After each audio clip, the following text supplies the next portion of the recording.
All righty, Walker, thank you so much. Well, grocery shopping can be expensive, of course, especially if you have a lot of mouths to feed. So let me go ahead and share some numbers for you this morning. According to the U.S. Bureau of Labor Statistics, Americans spend an average of $5,700 a year. That's roughly $475 a month just on groceries. And even as inflation begins to show signs of cooling, food prices remain high compared to a year ago. Of course, the amount you spend on groceries does depend on where you shop, what you buy, and the number of people in your household. But regardless of how much you spend, there are actually some simple actions that you can take to save that money. So joining us now with some tips this morning is financial expert Neil Brown. You got us some tips to help save us money. Absolutely. I love it. So let's go ahead and talk a little bit about the timeline. Where have we seen the prices in our groceries go in the past year? When you look at it, mostly the grocery inflation was from 2023. It went up about 8 to 10%. And even though it's calmed to about 2% this year, it's still on top of an elevated price, so it feels a lot different. Okay, so it's feeling a little bit different, but we're also kind of seeing it too. Absolutely. Oof, that's the problem there. So let's go ahead and talk about food inflation right now. What are we seeing? A couple things you're seeing right now. It depends upon what basket of goods you're buying. You know, eggs are down, but spices and milk might be up. So it really depends upon the inflation factors on the foods that you're actually purchasing. What I found interesting was we just had Memorial Day weekend, and a lot of people were out buying for stuff for the grill.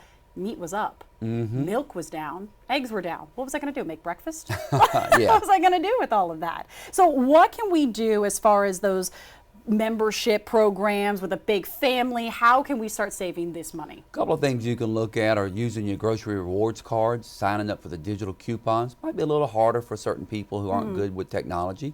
You can think about the wholesale clubs, you know, things to think about there. It's maybe I'm getting a membership, but I'm also getting some other discounts on gasoline or video subscriptions. You might think about generics. You might also think about multiple grocery stores. So when we kind of think about this, should we think about how many people are in our household when we start shopping too? Should we start thinking about what items that we want to buy? How do we kind of smart savvy, like be the Absolutely. It doesn't do you any good to do a wholesale club if you've got a family of one and you're buying 8 pounds of cereal and it's just sitting in the closet and going bad. Let's talk about those memberships too that you mentioned. I love the fact that there are a bunch of options and kind of those deals, but how do you kind of pick out which ones are best for you? I think the key point is there you got to find what's best for you. And you know, for me personally, I use a membership club, but I get free shipping. I also get a video subscription to a particular service. So I have to look at what benefits are more in line with my needs. And what about talking about how do you focus it with certain times to shop as well? I think one of the big things is to be prepared, to have a list to go in. I don't like to go in if I'm hungry. You know, you always want to go in when you've got a full stomach, so you have a purpose, you have a need.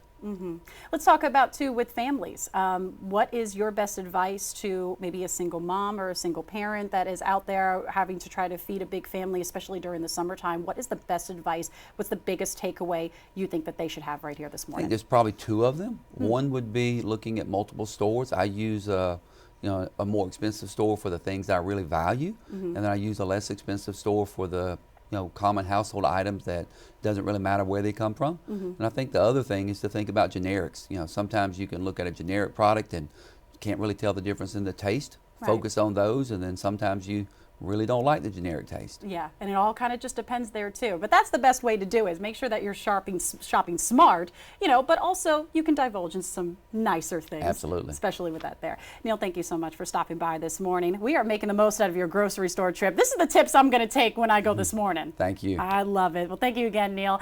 And coming up, we have California, which is dealing with the first